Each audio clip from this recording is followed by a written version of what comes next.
السلام علیکم دوستو، ویڈیو کو لائک کریں، چینل کو سبسکرائب کریں تاکہ ویڈیو سب سے پہلے آپ کے پاس پہنچے۔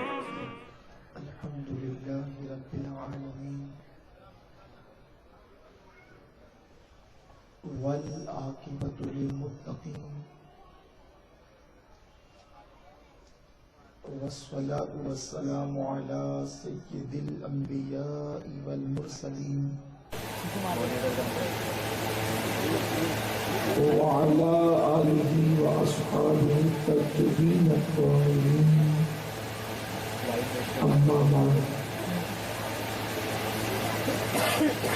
فاعوذ باللہ من الشیطان الرجیم، بسم اللہ الرحمن الرحیم۔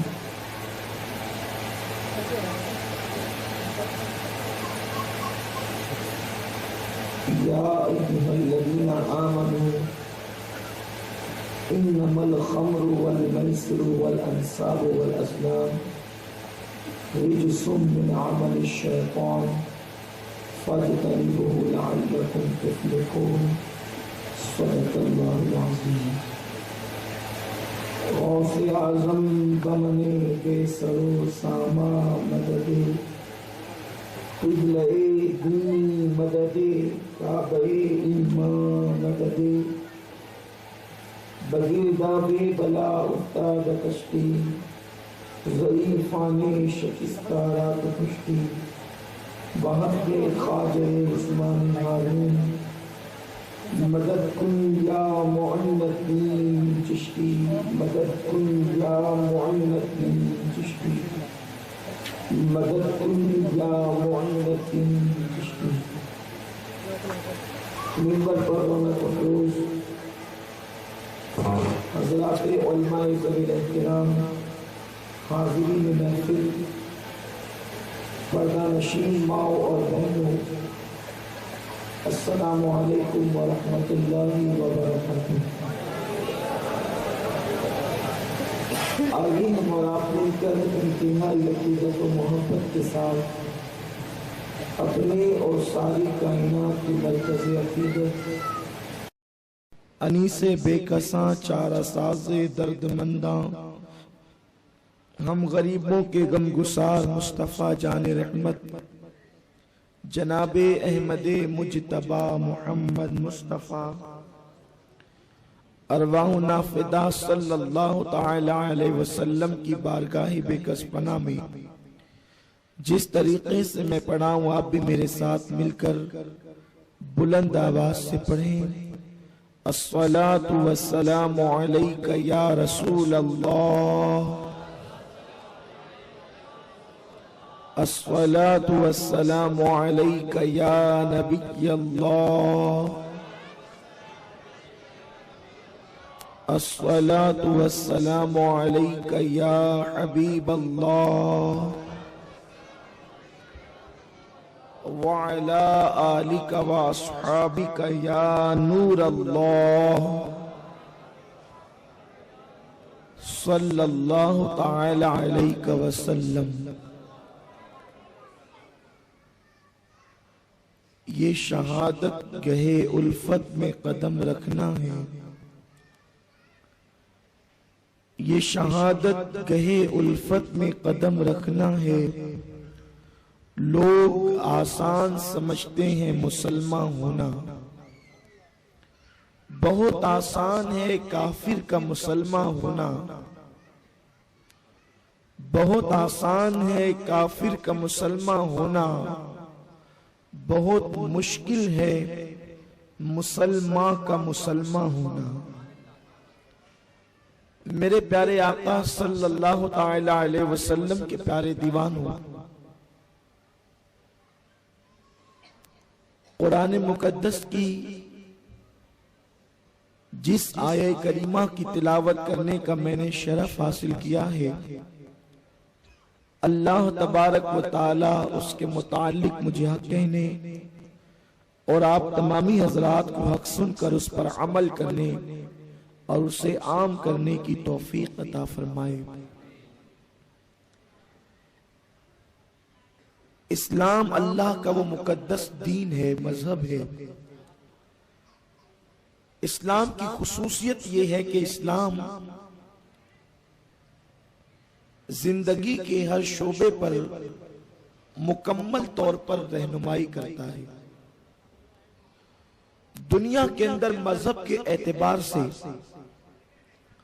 بہت سارے مذاہب متعارف ہیں، بہت سارے مذاہب موجود ہیں، لیکن اکثر مذہب کا معاملہ، مذاہب کا معاملہ یہ ہے کہ وہ عبادات کے متعلق گفتگو کرتا ہے اور زندگی کے حوالے سے جو دنیاوی زندگی ہے اس معاملے میں مذہب خاموش ہوتا ہے۔ دنیا کی زندگی کے حوالے سے کوئی رہنمائی کرتا نظر نہیں آتا، بس مذہب کی اتنی ذمہ داری بتا دی جاتی ہے کہ جب موقع ملے آتما کی شانتی کے لیے، جب موقع ملے روح کے سکون کے لیے، تھوڑی دیر کہیں بیٹھ کر کچھ پڑھ لیا کرو تاکہ تمہاری آتما کو شانتی مل جائے، تمہاری روح کو سکون مل جائے۔ بس اس کے علاوہ اور دیگر باتوں پر مذاہب اکثر بحث کرتے نظر نہیں آتے، مگر اسلام چونکہ مذہب حق ہے اور اللہ کے نزدیک مذہب صرف اسلام ہے، اس لیے اسلام کی خصوصیت یہ ہے کہ اسلام وقت نماز کی تلقین بھی کرتا ہے، وقت تجارت کے معاملے میں رہنمائی بھی کرتا ہے۔ اسلام کی خصوصیت یہ ہے کہ وہ نکاح کا قانون بھی عطا کرتا ہے، بچوں کی پرورش کا طریقہ بھی عطا کرتا ہے، ازدواجی زندگی کے اصول بھی سکھاتا ہے، اور حتیٰ کہ اسلام صرف زندگی کے حوالے سے بحث نہیں کرتا بلکہ موت کے بعد کے حوالے سے بھی اسلام انسان کی رہنمائی کرتا ہے اور اپنے ماننے والوں کی رہبری کرتے نظر آتا ہے۔ میرے پیارے آقا صلی اللہ علیہ وسلم کے پیارے دیوانوں، آج پوری دنیا کے اندر لوگ مختلف بیماریوں کا شکار ہے، اضطراب کا شکار ہے، بے چینیوں کا شکار ہے، بے قراریوں کا شکار ہے۔ کچھ لوگ پاگل ہو رہے ہیں، کچھ لوگوں کے پھیپھڑے خراب ہو رہے ہیں، کچھ لوگ جسمانی اعتبار سے کمزور ہو رہے ہیں، لوگ بے حیائی کا شکار ہو رہے ہیں، لوگ گناہوں کے اندر مبتلا ہو رہے ہیں، لوگ زنا کے اندر مبتلا ہو رہے ہیں۔ ان ساری چیزوں کے حوالے سے قوم کے دانشور آج سیمینار منعقد کر رہے ہیں، آج گفتگو کر رہے ہیں، لیکن اسلام نے آج سے 14.5 صدیاں پہلے ان ساری برائیوں کا علاج قوم کو عطا فرما دیا، اپنے ماننے والوں کو عطا فرما دیا اور دنیا کو بتایا، اے دنیا کے انسانوں، اگر تم کامیابی چاہتے ہو، اگر تم کامرانی چاہتے ہو تو اپنے دامن کو کچھ چیزوں سے تمہیں بچانا ہوگا۔ کچھ ایسی برائیاں ہیں، اگر تم نے اپنے آپ کو اس سے بچا لیا تو اللہ تمہیں کامیابی عطا فرمائے گا، اللہ تمہیں کامرانی عطا فرمائے گا۔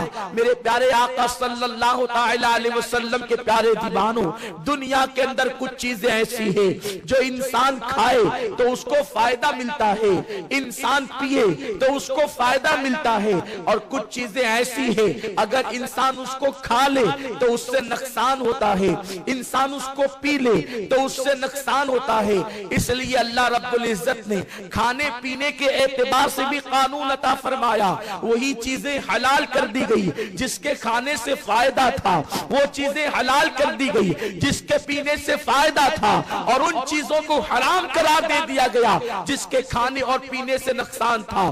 جو چیزیں انسان کو جسمانی اعتبار سے نقصان پہنچاتی ہے اللہ رب العزت نے اس کو حرام قرار دیا، اللہ کے رسول نے بھی حرام قرار دیا، اس لیے کہ انسان کے جسم کی حفاظت، اسلام کے جسم کا، انسان کے جسم کا تحفظ بھی ایک انسان کے لیے لازمی اور ضروری ہے۔ میرے پیارے آقا علیہ السلام کے پیارے دیوانوں، اسلام کی آمد سے پہلے شراب معاشرے کے اندر بہت عام تھی، شراب کو بہت زیادہ عام کر دیا گیا تھا، اور شراب اللہ اکبر اس قدر عام کر دی گئی تھی جیسے آج مائیں اپنے بچوں کو دودھ کے ساتھ ایسی دوائیاں پلاتی ہیں جس سے بچے اکثر سوتے رہتے ہیں تاکہ ماؤں کو نہ ستائے۔ آج کی مائیں دودھ کے ساتھ دودھ پلانے کے بعد بچوں کو رونے سے بچانے کے لیے، بچوں کو پریشان کرنے سے محفوظ رہنے کے لیے مختلف قسم کی دوائیاں پلاتی ہے جس سے بچے سوتے رہیں یا بچے غافل رہیں، نہ روئیں، ماں باپ کو پریشان نہ کرے، چھوٹے چھوٹے شیر خوار بچوں کو، دودھ پینے والے بچوں کو یہ ساری دوائیاں پلائی جاتی ہے۔ مگر اس زمانے کی مائیں اپنی گود میں اپنے بچوں کو شراب پلایا کرتی تھی۔ آپ اندازہ فرمائیں وہ معاشرہ کتنا خوفناک ہوگا، وہ معاشرہ کتنا وحشتناک ہوگا، وہ معاشرہ کتنا دردناک ہوگا، وہ معاشرہ کتنا کربناک ہوگا جس معاشرے کے اندر ایک ماں اپنے بچے کو دودھ کے ساتھ شراب پلایا کرتی تھی۔ جو قوم ماں کی گود سے شراب کی عادی بنتے ہوں گی، جو قوم ماں کی گود سے شراب کی عادی بنتی ہوگی، اس قوم کی شرابی ہونے کا عالم کیا ہوگا۔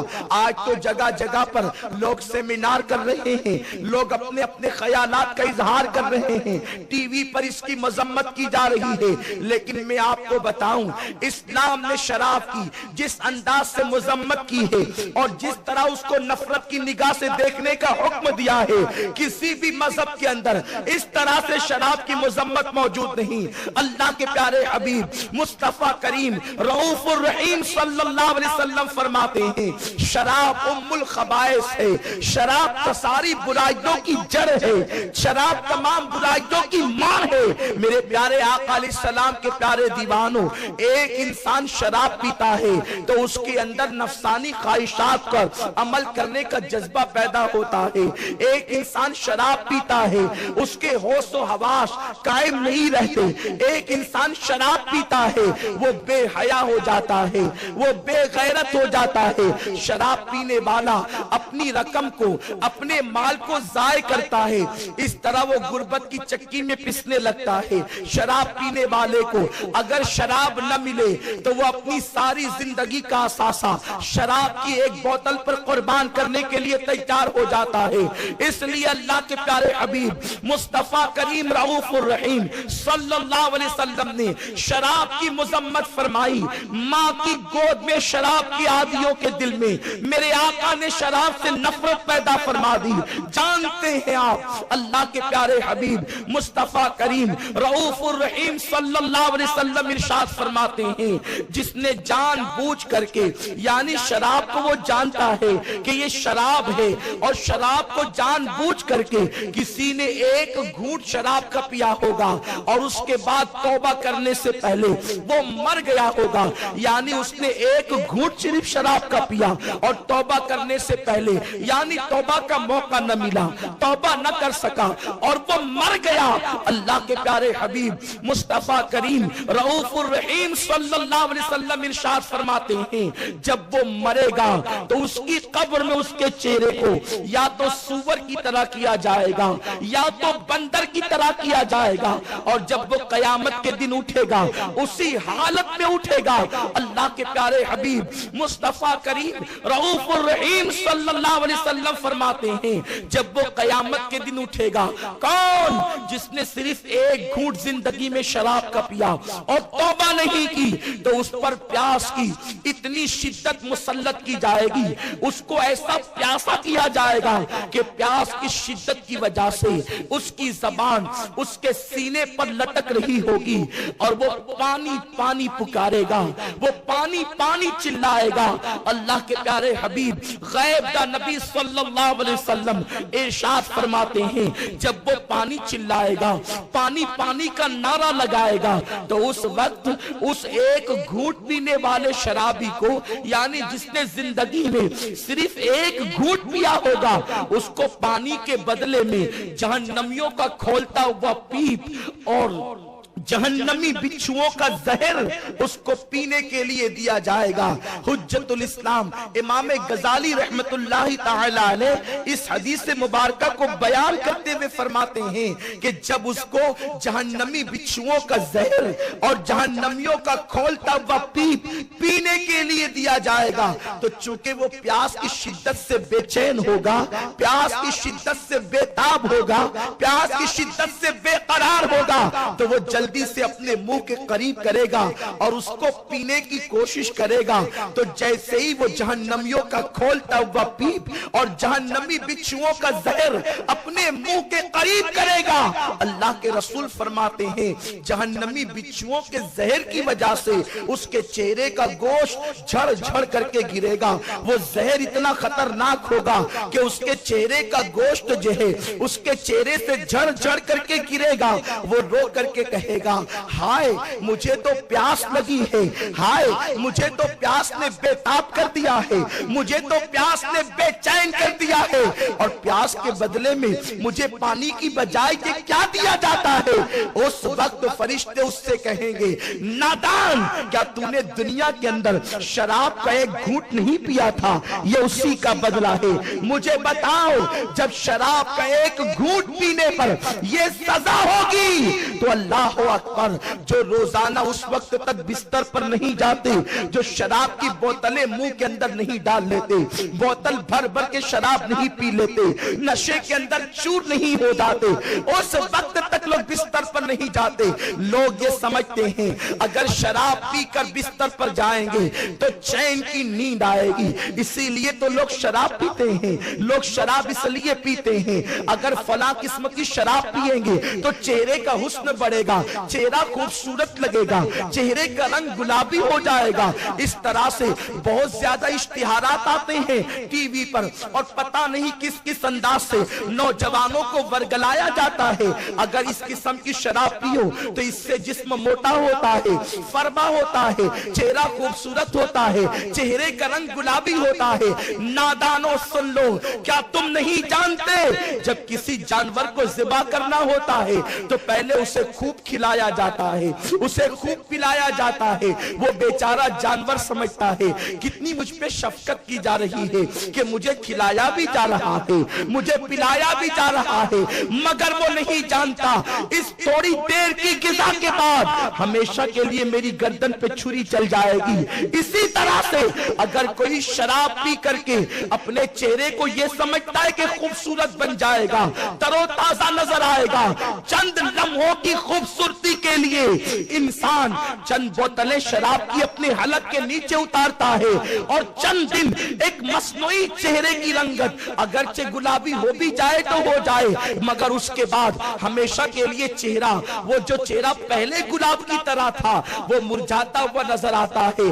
ذرا مجھے بتاؤ تو صحیح، اگر دنیا میں پیاس زیادہ لگ جائے تو انسان پیاس کی شدت سے دم توڑ دیتا ہے، قیامت کے دن تو دم بھی نہیں ٹوٹے گا، قیامت کے دن تو موت بھی نہیں آئے گی۔ کیسی وہ سزا ہوگی؟ وہ چہرے کا رنگ، اللہ اکبر، چہرے کا گوشت جھڑ جھڑ کر کے گرنا۔ اور ایک بات یاد رکھ لو، جو چیز کو اللہ نے حرام قرار دیا ہے اس میں کبھی شفا نہیں ہو سکتا، اس لیے کہ میرے آقا نے ارشاد فرمایا، بخاری شریف کی حدیث ہے، حرام میں شفا نہیں ہے۔ جب آقا نے فرما دیا حرام میں شفا نہیں ہے تو نہیں ہے۔ اگر تم شراب پیو گے تو کبھی شفا یاب نہیں ہو سکتے، کبھی صحت مند نہیں ہو سکتے، کبھی تندرست نہیں ہو سکتے، کبھی توانا نہیں ہو سکتے، اس لیے کہ شراب انسان کو انسٹالمنٹ پر تباہ کرتی ہے، شراب انسان کو قسطوں پر مار دیتی ہے، نشہ انسان کو ہلاک کرتا ہے،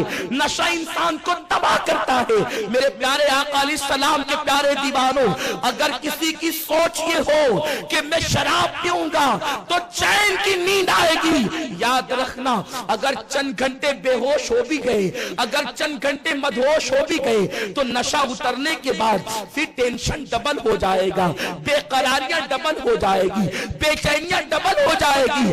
آؤ اگر چین کی نیند سونا چاہتے ہو تو میں تمہیں نسخہ دے دوں، میں تمہیں نسخہ بتا دوں۔ میرا کریم فرماتا ہے الا بذکر اللہ تطمئن القلوب، آگاہ ہو جاؤ، اللہ کے ذکر ذکر سے دلوں کو سکون ملتا ہے، اللہ کے ذکر سے دلوں کو چین ملتا ہے۔ یہ ذکر اللہ کیا ہے؟ ذکر اللہ کی تعریف کیا ہے؟ ذکر اللہ کسے کہتے ہیں؟ جس سے دلوں کو چین ملتا ہے، جس سے دلوں کو سکون ملتا ہے۔ مفسرین نے کہا ہے اللہ اللہ کہے تو یہ بھی اللہ کا ذکر ہے، لا الہ الا اللہ کہے تو یہ بھی اللہ کا ذکر ہے، مگر حضرت سیدنا عبداللہ ابن عباس کہتے ہیں ذکر اللہ محمد عربی کا نام ہے، دامن مصطفیٰ پکڑ لو اللہ تمہیں سکون کی دولت عطا فرمائے۔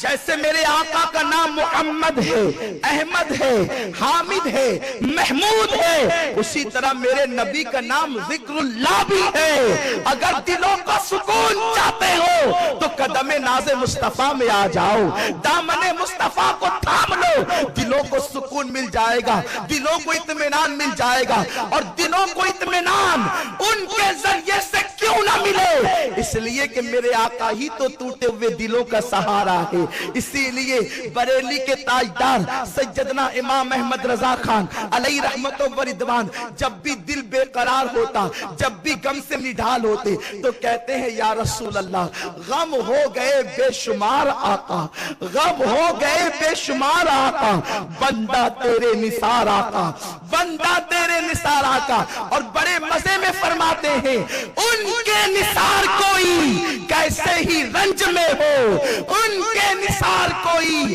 کیسے ہی رنج میں ہو، جب یاد آ گئے ہیں سب غم بھلا دیے ہیں۔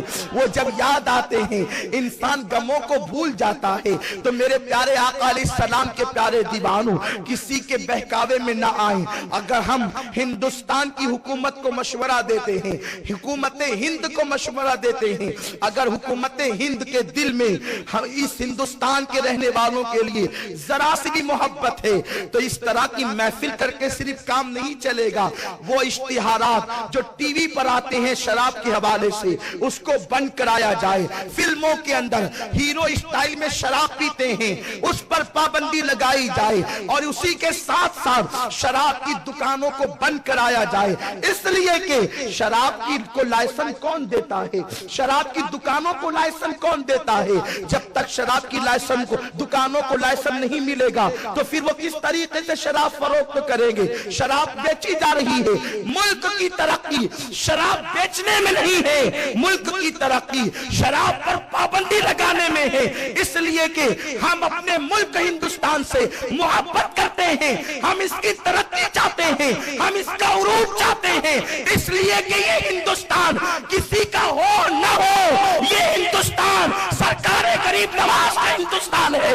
ہم اس سے محبت کرتے ہیں، ہم اس کی زمین سے محبت کرتے ہیں۔ یہ ہندوستان وہی ہندوستان ہے جہاں نوح کی کشتی کو کنارہ ملا تھا۔ یہ ہندوستان وہی ہندوستان ہے جس ہندوستان کے اندر اللہ اکبر، اسی ہندوستان سے ٹھنڈی ٹھنڈی ہوائیں میرے عرب کو پہنچی تھی۔ اقبال نے کہا ہے میرے عرب کو آئی ٹھنڈی ہوا جہاں سے، میرا وطن وہی ہے، میرا وطن وہی ہے۔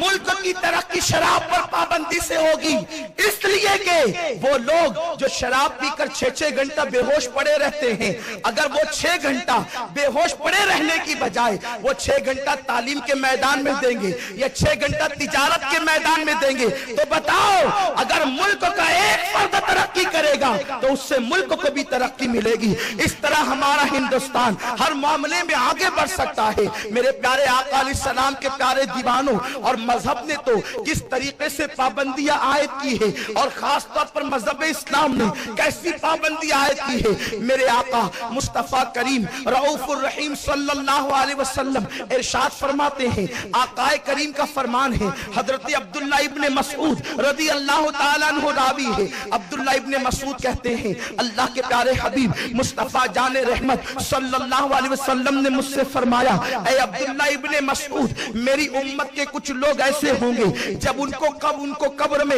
جب وہ مریں گے تو ان کے چہرے اچھے بھلے ہوں گے، جب ان کو موت آئے گی تو ان کے چہرے ٹھیک ٹھاک ہوں گے، لیکن جب ان کو قبر میں رکھا جائے گا تو ان کے چہرے یا تو سور کی طرح ہو جائیں گے یا تو بندر کی طرح ہو جائیں گے، اور وہ قیامت کے دن اللہ کی بارگاہ میں اسی حالت میں اٹھیں گے۔ عبداللہ ابن مسعود لرز گئے، عبداللہ ابن مسعود کہاں گئے؟ عرض کرتے ہیں یا رسول اللہ صلی اللہ تعالی علیہ وسلم، جن کے چہرے سور اور بندر کی طرح ہوں گے ان کا گناہ کیا ہوگا، ان کا جرم کیا ہوگا؟ کیا وہ اللہ کو رب نہیں مانتے ہوں گے؟ کیا وہ آپ کو اللہ کا رسول نہیں مانتے ہوں گے؟ کیا وہ قرآن کو اللہ کی کتاب نہیں مانتے ہوں گے؟ اللہ اکبر! اتنا سننا تھا، میرے آقا مصطفیٰ جان رحمت صلی اللہ علیہ وسلم نے فرمایا، اے ابن مسعود، وہ اللہ کو رب بھی مانیں گے، مصطفیٰ کو اللہ کا رسول بھی مانیں گے، قرآن کو اللہ کی کتاب بھی مانیں گے، اس کے باوجود بھی ان کے چہرے یا تو سور یا تو بندر کی طرح ہوں گے۔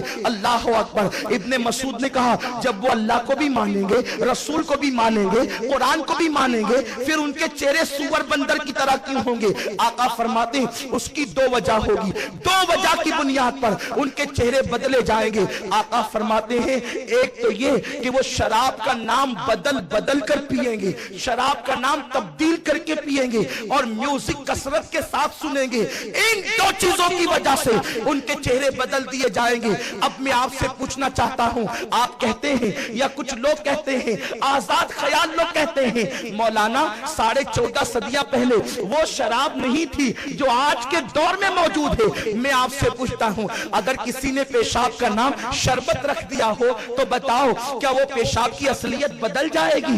اگر کسی نے معاذ اللہ زہر کا نام شربت رکھ دیا ہو تو کیا اس کی اصلیت بدل جائے گی؟ کیا زہر نقصان نہیں کرے گا؟ کیا پیشاب کو شربت کہہ دینے سے کیا پیشاب پاک ہو جائے گی؟ ہرگز نہیں۔ نام بدل دینے سے اشیاء کی حقیقت نہیں بدلی جا سکتی، اشیاء کی حقیقت تبدیل نہیں ہو سکتی۔ ایک حدیث بیان کر کے آقا نے ہر شراب کو حرام قرار دیا ہے۔ آقا فرماتے ہیں کلو مسکرون حرام، ہر نشہ آور چیز حرام ہے، جس چیز سے بھی نشہ ہوتا ہو وہ چیزیں حرام ہے۔ میرے پیارے آقا علیہ السلام کے پیارے دیوانوں، یہ سب بہانے بازیاں ہیں، ورنہ حقیقت یہ ہے اگر انسان دین پر ڈٹ جائے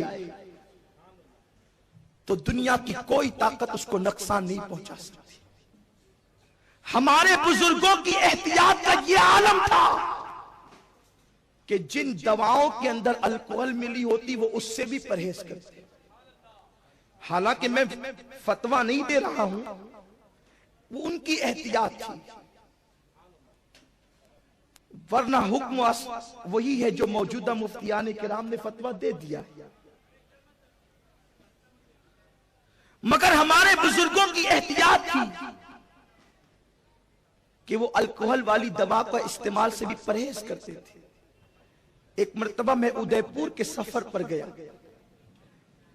تو ادے پور کے احباب نے مجھے بتایا کہ شہزادہ اعلی حضرت حضور حجت الاسلام حضرت علامہ مفتی شاہ حامد رضا خان صاحب قبلہ رحمت اللہ تعالی علیہ، جو حضور مفتی اعظمین کے استاد بھی تھے اور بڑے بھائی بھی تھے، وہ اپنے مریدین سے ملاقات کے لیے تبلیغی سفر پر ادے پور گئے ہوئے تھے۔ آپ کے انگوٹھے کے اندر کچھ چیز چپ گئی اور وہ ناسور کی شکل اختیار کر گیا۔ انگوٹھا ایسا ہو گیا کہ مریدین نے کہا حضور ڈاکٹر کو دکھا لیں ورنہ یہ بڑھتا ہی چلا جائے گا، نقصان ہو جائے گا۔ حضور حجت الاسلام اعلیٰ حضرت کی امانتوں کے امین تھے، حضور مفتی اعظمین کے بڑے بھائی تھے، وہ مفتی اعظم جس کے بارے میں مرشدی تاج الشریعہ نے فرمایا ہے کہ متقی بن کر دکھائے اس زمانے میں کوئی ایک میرے مفتی اعظم کا تقوی چھوڑ کر. ایسے مفتی اعظم کے استاد بھی بڑے بھائی بھی ہیں. ڈاکٹر کے پاس گئے, ڈاکٹر غیر مسلم تھا. پہنچے, ڈاکٹر نے کہا چھوٹا سا آپریشن کرنا ہوگا. حضرت نے فرمایا مجھے آپریشن نہیں کروانا. اس نے کہا گروجی اگر آپ آپریشن نہیں کروائیں گے تو بعد میں انگوٹھا کاٹنے کی نوبت آ سکتی ہے, اس لیے آپ آپریشن کروا لیں. حضرت نے فرمایا آپریشن میں اس لیے نہیں کرانا چاہتا کہ جب تم آپریشن کرو گے تو میرے انگوٹھے کی جگہ کو سن کرو گے, اور سن کرنے کے لیے تمہیں اس کو الکوہل لگانی ہوگی, اور الکوہل شراب ہی کی ایک قسم ہے. تو میں الکوہل کو اپنے جسم پہ کیسے لگا لوں, شراب کو اپنے جسم پہ کیسے لگا لوں, جبکہ میرے نبی نے فرمایا شراب پینے والے پر بھی اللہ کی لعنت, شراب بیچنے والے پر بھی اللہ کی لعنت, شراب کو اٹھانے والے پر بھی اللہ کی لعنت, لانے اور لے جانے والے پر بھی اللہ کی لعنت, شراب کے کاروبار میں گواہ رہنے والے پر بھی اللہ کی لعنت. اتنے سخت احکام ہے, میں شراب کو اپنے انگوٹھے پہ کیسے لگا لوں. اس نے کہا اس کے بغیر تو آپریشن ہو ہی نہیں سکتا. تو کہا کہ آپریشن اسی شرط پہ ہوگا کہ آپ الکوہل لگا کر کے میرا انگوٹھا سن نہیں کریں. کہا گروجی آپ برداشت نہیں کر سکیں گے, آپ برداشت نہیں کر سکیں گے اگر میں ڈائریکٹ آپریشن کو. کہا کہ آپ کا کام آپریشن کرنا ہے, برداشت کرنا میرا کام ہے. وضو کیا, گردن جھکا کر کے بیٹھ گئے. ڈاکٹر آپریشن کرتا رہا حتیٰ کہ جب آپریشن مکمل ہو گیا تو اس نے کہا گروجی اب سر اٹھا لیں. بڑا متاثر ہو گیا تھا. حضرت نے سر اٹھایا, ہو گیا تمہارا کام. اس نے کہا ہاں ہو تو گیا, لیکن قدموں پہ گر کے کہتا ہے بتائیں آپ گردن جھکا کر کیا کر رہے تھے کہ آپ کو آپریشن کا احساس تک نہیں ہوا. حضور حجت الاسلام نے جواب دیا تمہیں نہیں معلوم, جب میں نے وضو کیا گردن جھکا کر مدینے کے تاجدار کا تصور کر کے درود پڑھتا رہا, میں ان کے جلووں میں گم تھا, مجھے پتا بھی نہیں چلا کہ میرا آپریشن ہو. انسان اگر بچنا چاہے بہت بچ سکتا ہے. یہ سارے بھیلے لولے لنگڑے بہانے کہ ہمیں نیند نہیں آتی اور یہ ہوتا ہے اور وہ ہوتا ہے, ذرا سوچو تو صحیح. خاص طور پر نوجوان, اگر چہرے پر معمولی سی فنسی نکل آئے تو انسان گھر کے باہر نہیں نکلتا. میرے چہرے پہ فنسی ہے, شادی میں کیسے جاؤں, کالج کیسے جاؤں, دوستوں میں کیسے جاؤں. نادانو, اپنے چہرے پر ایک فنسی تمہیں گوارا نہیں, لیکن شراب کا نام بدل بدل کر پینے کی وجہ سے اگر یہ چہرہ سور اور بندر کی طرح قیامت کے دن ہو گیا تو اللہ کی بارگاہ میں کیا منہ لے کر کے جاؤ, کیا منہ لے کر کے اٹھو گے. اس لیے آج تو شراب کو فیشن کا نام دے دیا گیا. اور سن لو, مذہب اسلام شراب سے صرف مسلمانوں کو ہی منع نہیں کرتا, بلکہ مذہب اسلام تو دنیا کے ہر انسان کو منع کرتا ہے کہ وہ شراب نہ پی. کیونکہ اسلام صرف مسلمانوں کے لیے نہیں آیا, اسلام تو ایک آفاقی مذہب ہے. اسلام کا پیغام دنیا کے ہر انسان کے لیے ہے, کیونکہ میرے آقا نے ارشاد فرمایا کہ اللہ نے مجھے ہر فرد بشر کی طرف نبی بنا کر مبعوث فرمایا. میرے آقا ذرے ذرے کے رسول ہیں, اس لیے آقا کا فرمان سب کے لیے ہے, مگر جو عمل کرتے ہیں وہ فائدہ اٹھاتے ہیں, جو عمل نہیں کرتے تعصب کا شکار ہوتے ہیں, دولت بھی برباد ہوتی ہے, مال بھی جاتا ہے, فزیکلی اعتبار سے انسان بیماریوں کے اندر مبتلا بھی ہوتا ہے. آپ کو نہیں پتا یہی شراب تو ہے جس کی وجہ سے انسان کے پھیپھڑے خراب ہو جاتے ہیں. آج جو زنا کی لعنت گھر گھر بڑھتی جا رہی ہے, کریا کریا بڑھتی جا رہی ہے, بستی بستی بڑھتی جا رہی ہے, آپ نہیں جانتے کہ معاذ اللہ لوگ زنا کے اندر کس قدر مبتلا ہو رہے ہیں. زنا کی بڑھنے کی وجہ یہ ہے کہ شراب کی کثرت بڑھ رہی ہے. شراب جتنا بڑھتا جائے گا اتنی ہی زنا کی کثرت بھی بڑھتی جائے گی, اس لیے کہ شراب شراب کی وجہ سے انسان کے اندر بے حیائی پیدا ہوتی ہے، اور جو بے حیا ہو جاتا ہے پھر وہ کوئی کام کرنے سے نہیں رکتا، وہ ہر کام کرنے کے پہ تلا ہوتا ہے۔ میرے پیارے آقا علیہ السلام کے پیارے دیوانوں، حالات یہ پیدا ہو رہے ہیں۔ گجرات کے ایک شہر کے حوالے سے اخبار کی تازہ ترین رپورٹ ہے، ایک باپ نے اس کی ماں کی، ایک باپ نے بیوی کی موت کے بعد اپنی بچیوں کے ساتھ زنا کرنا شروع کیا۔ آپ غور تو کریں، یہ حالات سے ہم دوچار ہو رہے ہیں، وجہ کیا ہے؟ بے حیائی بڑھتی جا رہی ہے، برائی بڑھتی جا رہی ہے۔ مسلمانوں ایک زمانہ وہ تھا، اللہ اکبر، کہ مسلمان جب گلیوں سے گزرتا تو نگاہیں جھکا جھکا کر کے گزرتا۔ حیا کا یہ عالم تھا، پاک دامنی کا عالم یہ تھا۔ اگر کوئی شخص کافر ہوتا اور وہ کوئی سفر پر جانا چاہتا تو اپنی بیٹی کو اگر کسی کو سونپنا چاہتا، اگر اپنی بیٹی کو کسی کے حوالے کرنا چاہتا تو وہ معاشرے میں تلاش کرتا مسلمان کون ہے، اس لیے کہ مسلمان کچھ بھی کر سکتا ہے، بے حیائی نہیں کر سکتا، بدکاری نہیں کر سکتا، برائی نہیں کر سکتا۔ مسلمان کا نیچر یہ تھا، مسلمان کی فطرت یہ تھی، مسلمان کی عادت یہ تھی۔ لیکن معاذ اللہ جب سے مسلمانوں نے شراب کی طرف اپنے قدموں کو بڑھانا شروع کیا، اور اب تو معاذ اللہ صرف شراب ہی نہیں بلکہ طرح طرح کی گولیاں نکل رہی ہے، میڈیکل پر گولیاں بکتی ہے، ان گولیوں کو کھا کر کے نوجوان لڑکے نشہ کرتے ہیں، کچھ لوگ ہیروئن یوز کرتے ہیں، کچھ لوگ ڈرگ یوز کرتے ہیں، اس طرح سے نشے کو عام کیا جا رہا ہے۔ میں تم سے پوچھنا چاہتا ہوں، یہ نشہ کرنے والے اپنی موت کو دعوت دیتے ہیں، اپنی موت کو خود تیار کرتے ہیں۔ جو لوگ نشے کے عادی ہیں، چند دن گزرنے کے بعد وہ چلتی پھرتی لاش نظر آتے ہیں۔ میرے آقا اپنے امتیوں کو لاش کی طرح نہیں دیکھنا چاہتے تھے، میرے آقا تو امت کے جوانوں کو بہادروں کی طرح دیکھنا چاہتے تھے، اس لیے کہ یہ وہی امت ہے جس میں خالد بن ولید سیف اللہ کی طرح نظر آتے ہیں، سیف اللہ بن کر کے نظر آتے ہیں۔ یہ وہی امت ہے جس میں ابو عبیدہ ابن جراح امیر الامہ کی حیثیت سے نظر آتے ہیں۔ یہ وہی امت ہے کہ جس کے 10 لوگ کبھی کبھی 10,000 پر بھاری ہو جایا کرتے تھے۔ وجہ کیا تھی؟ وہ اپنی مرضی سے نہیں کھاتے تھے، وہ وہی غذا کھاتے تھے جو مصطفیٰ جان رحمت نے کھانے کا حکم دیا تھا، اللہ و رسول نے جو حلال کیا تھا۔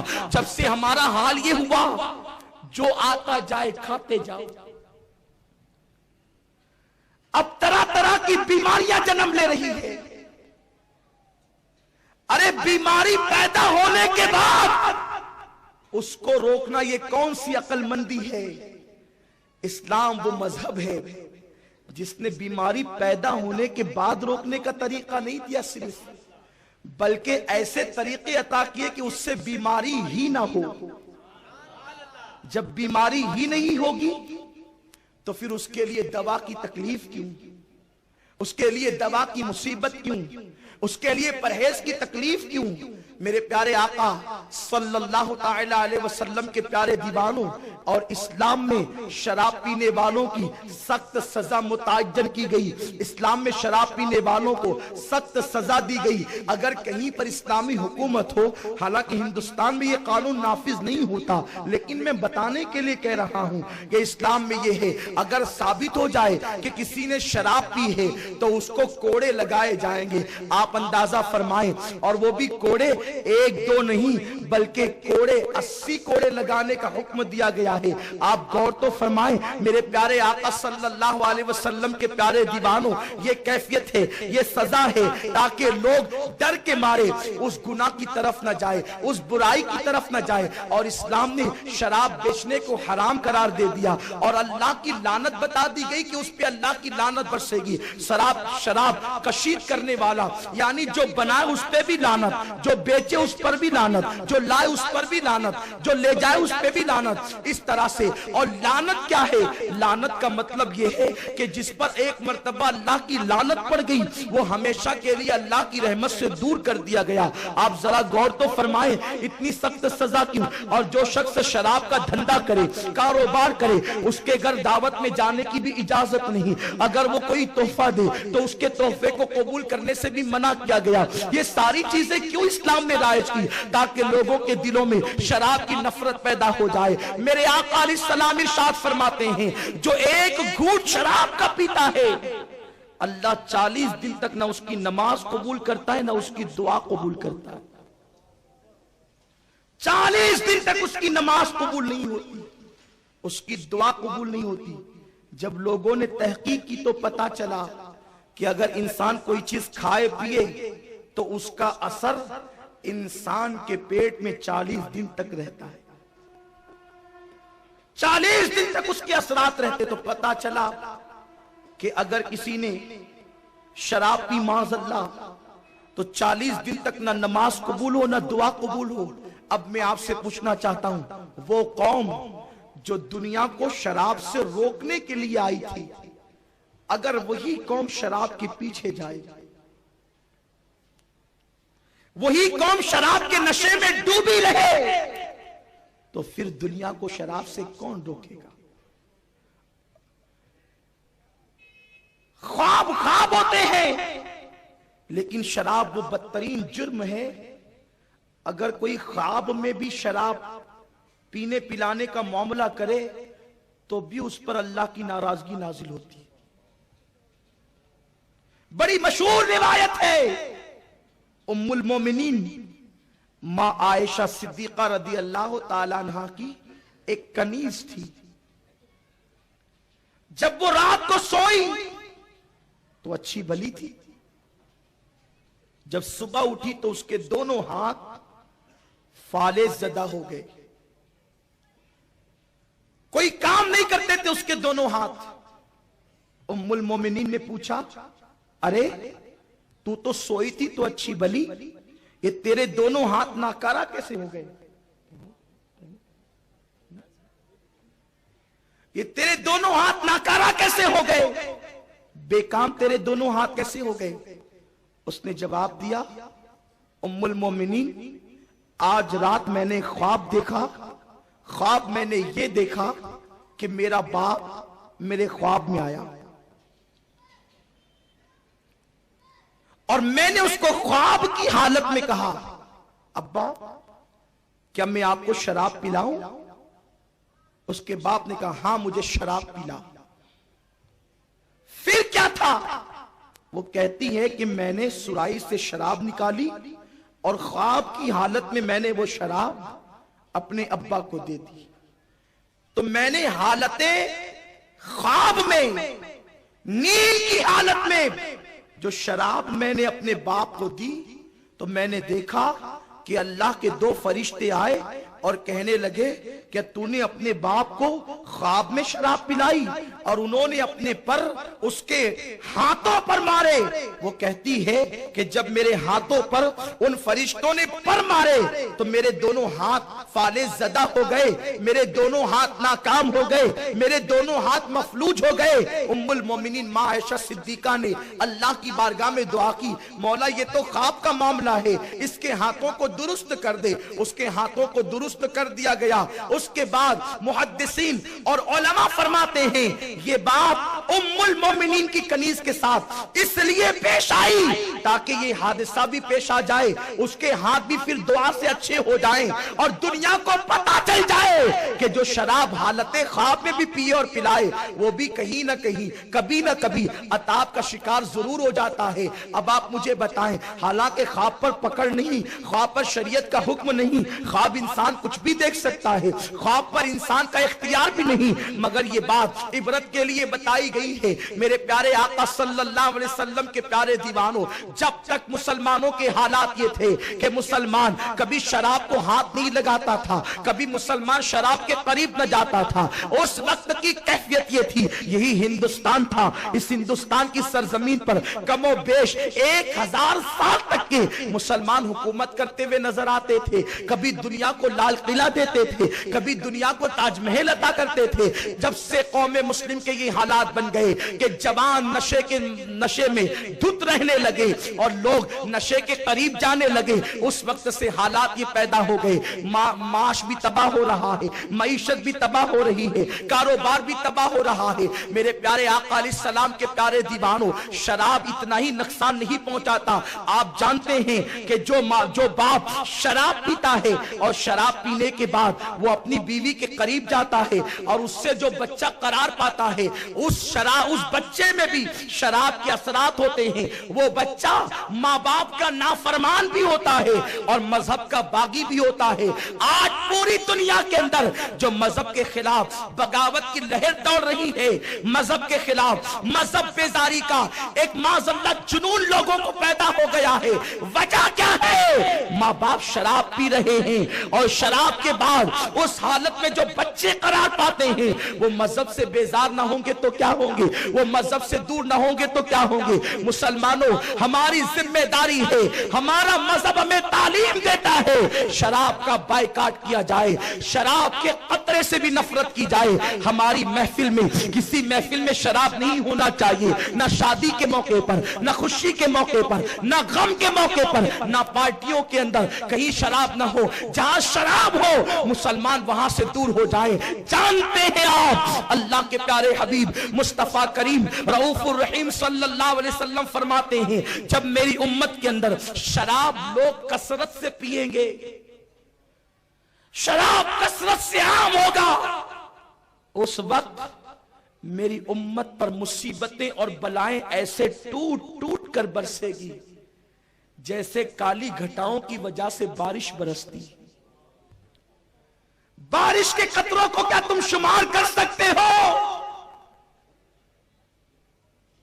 جب کالی گھٹائیں چھائے تو بارش کے قطرے شمار نہیں ہوتے۔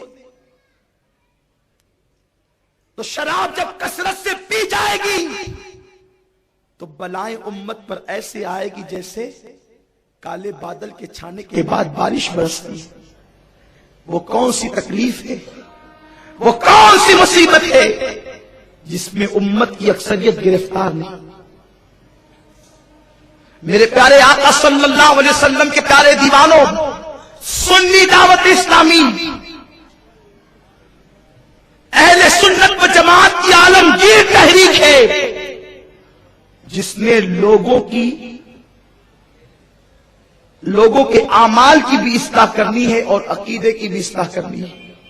یہ تحریک عقائد و اعمال کی اصلاح کی تحریک ہے اور الحمدللہ سنی دعوت اسلامی کو اللہ نے یہ خصوصیت عطا کی ہے کہ وہ نوجوان جو گناہوں کے دلدل میں ڈوبے ہوتے ہیں، جب سنی دعوت اسلامی سے وابستہ ہوتے ہیں تو ماحول سے وابستگی کی برکت سے ان کے دل میں گناہوں کی نفرت پیدا ہوتی ہے، برائیوں سے نفرت پیدا ہوتی ہے، بے حیائیوں سے نفرت پیدا ہوتی ہے۔ اس لیے آج ضرورت ہے کہ نوجوان سنی دعوت اسلامی کے قریب آئیں، اپنا رشتہ سنی دعوت اسلامی سے جوڑیں۔ الحمدللہ سنی دعوت اسلامی پوری دنیا کے اندر عقائد کے ساتھ اعمال کی اصلاح کر رہی ہے۔ اسی سلسلے میں سنی دعوت اسلامی کا بین الاقوامی سالانہ سنی اجتماع وادی نور آزاد میدان میں ہر سال منعقد ہوتا ہے اور ان سال بھی انشاءاللہ 14، 15، 16 دسمبر کو انشاءاللہ سنی دعوت اسلامی کا سالانہ سنی اجتماع آزاد میدان میں منعقد ہوگا۔ میری گزارش ہے کہ 14 تاریخ کا اجتماع عورتوں کے لیے ہوگا اور 15، 16 کا اجتماع مردوں کے لیے ہوگا۔ آپ سے میری گزارش ہے کہ آپ 14 تاریخ کو اپنی گھر کی خواتین کو بھی اجتماع میں بھیجیں تاکہ انہیں بھی دین سیکھنے کا موقع ملے، اور 15، 16 کو آپ اپنے دوست و احباب کے ساتھ کثیر تعداد میں اجتماع میں شریک ہوں تاکہ آپ کو بھی دینی معلومات حاصل کرنے کا موقع ملے، دین کا جذبہ ملے۔ میرے پیارے آقا صلی اللہ تعالی علیہ وسلم کے پیارے دیوانوں، اسلام نے شراب کے ساتھ جوے کو بھی حرام قرار دیا، اور جوے کے بارے میں اللہ کے رسول صلی اللہ علیہ وسلم فرماتے ہیں کہ جو شخص جوے کے آلات کو اپنے ہاتھ میں لیتا ہے حجت الاسلام امام غزالی رحمت اللہ تعالی علیہ اس کو نقل کرتے ہیں کہ جس نے جوئے کے آلات کو، جوئے کے سامان کو اپنے ہاتھ میں لیا، گویا کہ اس نے اپنے ہاتھوں کو سور کے خون میں رنگ لیا. اور جوا کھیلنے کے بعد اگر بالفرض وہ نماز کے لیے بھی پہنچا تو گویا کہ اس نے اپنے ہاتھوں کو سور کے خون میں رنگ کر کے نماز کے لیے پہنچا. اب میں تم سے پوچھتا ہوں، اگر کسی بزرگ سے آپ عقیدت کرتے ہیں، مثال کے طور پر اس وقت دنیا سنیت کی عظیم ترین ہستی جانشین حضور مفتی اعظم ہند حضرت علامہ اختر رضا صاحب کی بلا ظہری میاں، جو ہمارے اور آپ میں سے اکثر لوگ کے پیر و مرشید ہیں، اگر کسی محفل میں آ جائیں اور ہمارے ہاتھ میں گرد و غبار لگا ہو، مٹی لگی ہو، تو بتاؤ کیا ہم حضرت سے مصافحہ کرنے کی ہمت کریں گے؟ جن ہاتھوں میں پاک گرد و غبار لگی ہو، ہم اپنے مرشد سے گرد و غبار، حالانکہ پاک ہے لگی ہوئی، گرد و غبار سے مرشد کے ہاتھ میں ہاتھ دے کے مصافحہ کرنے کی ہمت نہیں کر سکتے. بتاؤ، میرے آقا فرماتے قیامت کے دن میں اپنے امتیوں سے مصافحہ کروں گا. آقا فرماتے قیامت کے دن میں اپنے امتیوں سے مصافحہ کروں گا. بتاؤ مسلمانوں، اگر جوا کھیلنے کی وجہ سے یہ ہاتھ قیامت کے دن سور کے خون میں رنگے ہوئے رہے، ساری کائنات تو حضور سے مصافحہ کر رہی ہوگی، کیا ہم بھی؟ اللہ اکبر. اللہ محفوظ فرمائے، اللہ اپنی امان میں رکھے. یا جس نے معاذ اللہ جوا کھیلا اور اس کے ہاتھ سور کے خون میں رنگے رہے، تو کیا وہ آقا سے مصافحہ کر سکے گا؟ آقا سے مصافحہ کرنے کی سعادت حاصل کر سکے گا؟ کتنی محرومی ہوگی. مسلمانوں، وہاں پچھتانے سے کام نہیں چلے گا. اگر پچھتانا ہے، اگر توبہ کرنا ہے، اگر گریہ کرنا ہے، اگر نادم ہونا ہے تو دنیا کے اندر نادم ہو جاؤ. اگر شرمندگی ہے تو دنیا کے اندر شرمندہ ہو جاؤ. توبہ کرنی ہے، دنیا میں توبہ کر لو.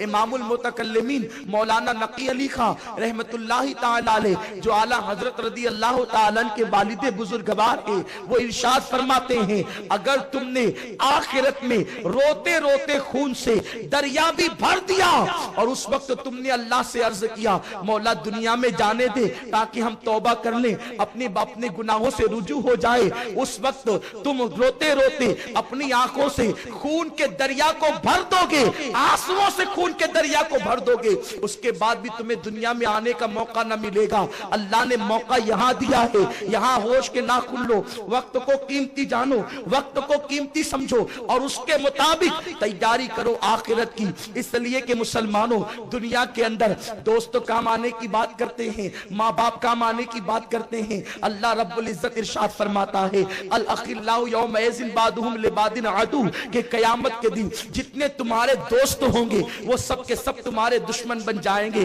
قیامت کے دن ماں باپ کا حال یہ ہوگا، اللہ اکبر، کہ ایک ماں اپنے بچے کو پہچاننے سے انکار کر دے گی، ایک باپ اپنے بیٹے سے دور بھاگ رہا ہوگا. ذرا بتاؤ اس وقت اگر کسی کی پناہ ہوگی، اس وقت اگر کسی کا سہارا ہوگا، اس وقت اگر کوئی مدد کرنے والا ہوگا تو وہ آمینہ کا لال، عبداللہ کا لگتے جگر، میرے اور آپ کے پیارے آقا مصطفیٰ جان رحمت ہوں گے، جو غلاموں کو ڈھونڈ ڈھونڈ کر اپنے دامن میں پناہ دے رہے ہوں گے. لیکن اگر برے اعمال کی وجہ سے، برائیوں کی وجہ سے ہم نے اپنے آقا کو ناراض کر دیا ہوگا، اللہ نہ کرے، صد بار نہ کرے، اگر میرے آقا نے کسی کو یہ کہہ دیا آج ہم تجھ سے ناراض ہے، چلا جا کہیں اور چلا جا، تو مسلمانوں بتاؤ کس کی بارگاہ میں پناہ مانگو گے، کس کے دامن میں چھپنے کی بات کرو گے؟ ذرا سوچو تو صحیح. یہ دنیا ہے، دنیا کی رنگ ریلیوں میں اتنے نہ کھو جاؤ کہ آخرت کو فراموش کر دو، اللہ رب العزت کے قانون کو بھلا دو، رسول اعظم کی سنتوں کو فراموش کر دو. ایسا نہ کرو، ایک دن جسم کا رشتہ روح سے ٹوٹ جائے گا اور پھر دنیا سے تمہیں واپس لوٹنا ہوگا. مرد ہیں ان کو بھی لوٹنا ہوگا، عورتیں ہیں ان کو بھی لوٹنا ہوگا. مگر آج مردوں کا حال تو ابتر ہوتا ہی جا رہا ہے، بدتر ہوتا ہی جا رہا ہے. عورتیں بھی بہت پیچھے، عورتیں بھی بہت پیچھے نہیں بلکہ وہ بھی مردوں سے 4 قدم آگے بڑھنے کی کوشش کرتی ہے۔ آج کی خواتین فیشن کی طرف بھی جا رہی ہے، برائیوں کی طرف بھی جا رہی ہے، بے حیائیوں کی طرف بھی جا رہی ہے، اور عورتوں میں جو سب سے زیادہ بری وبا تیزی کے ساتھ پھیل رہی ہے وہ بے پردگی ہے۔ پہلے عورتوں نے پردہ چھوڑا، پھر دوپٹے کو بوجھ سمجھ کر مفلر کی طرح سر پہ رکھا، پھر گلے میں ڈالا اور اب تو کھوٹیوں پہ لٹکا دی۔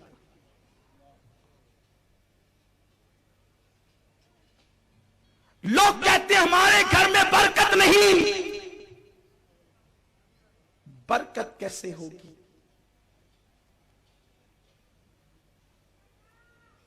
کیا آپ کی بیوی کے سر پہ دوپٹہ ہوتا ہے؟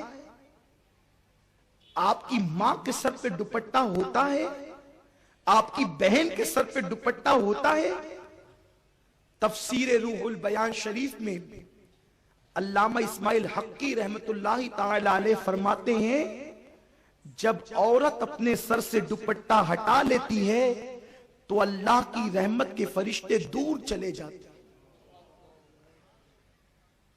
جس کے گھر میں رحمت کے فرشتے نہ آئیں گے اس کے گھر میں کیا خاک برکت ہوگی؟ بڑی معذرت کے ساتھ میں تعویذ کا مخالف نہیں، برکتیں اور رحمتیں اللہ نے اٹھائی ہے، اور آپ سمجھتے ہیں کہ مولوی صاحب کے تعویذ سے برکت آ جائے گا؟ ارے جس کے گھر سے برکت مولا نے اٹھا لی، کیا پھر مولوی صاحب کا تعویذ اس کو فائدہ دے گا؟ کوئی ہو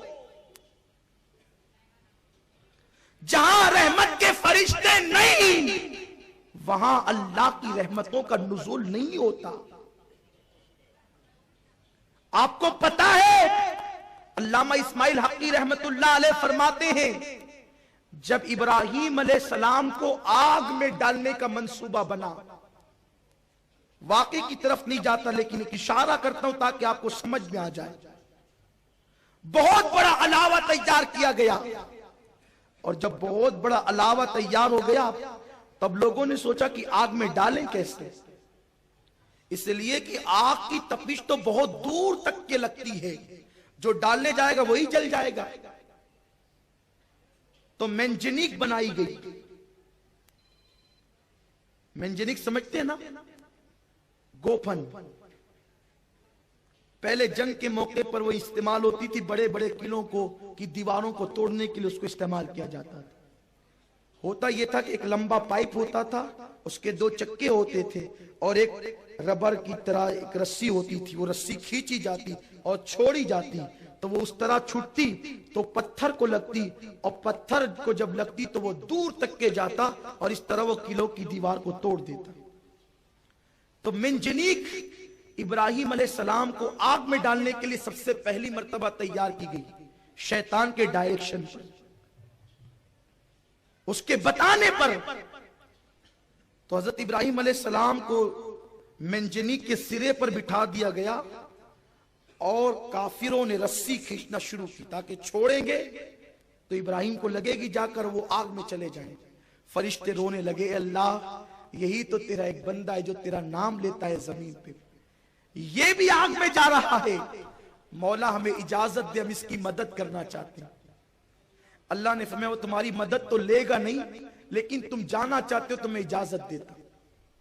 رب کی طرف سے اجازت مل گئی، رحمت کے فرشتے آئے، کافر سب مل کر رسہ کھینچتے تھے، فرشتوں نے اس رسے کو پکڑ لیا۔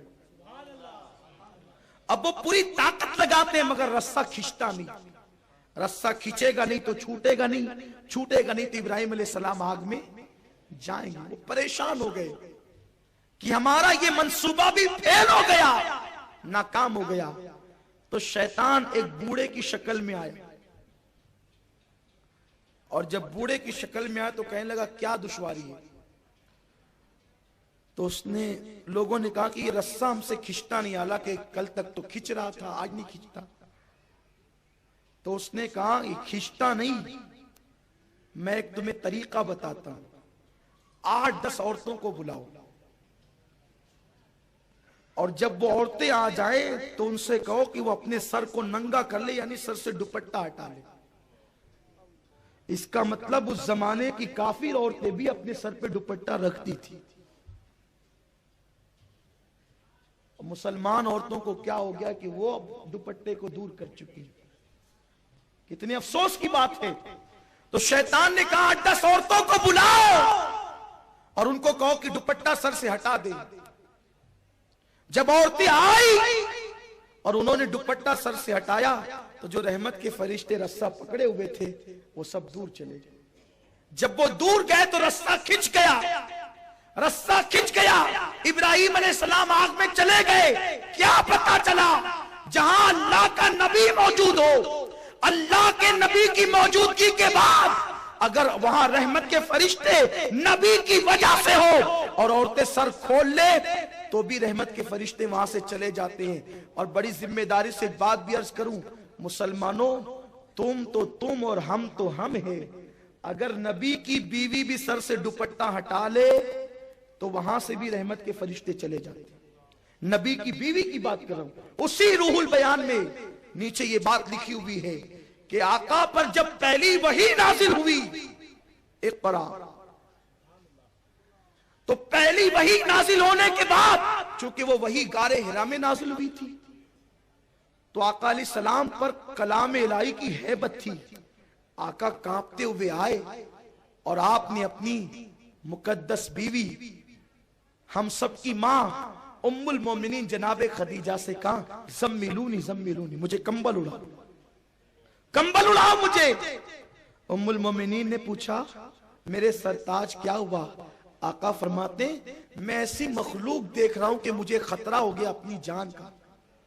ماں خدیجہ نے کہا آپ اپنی جان کو جو ہے وہ خطرہ محسوس نہ کریں، اور آقا کا ہاتھ پکڑا، توجہ فرمائیں، آقا کا ہاتھ پکڑا اور پکڑ کر اپنے کمرے میں لے گئی۔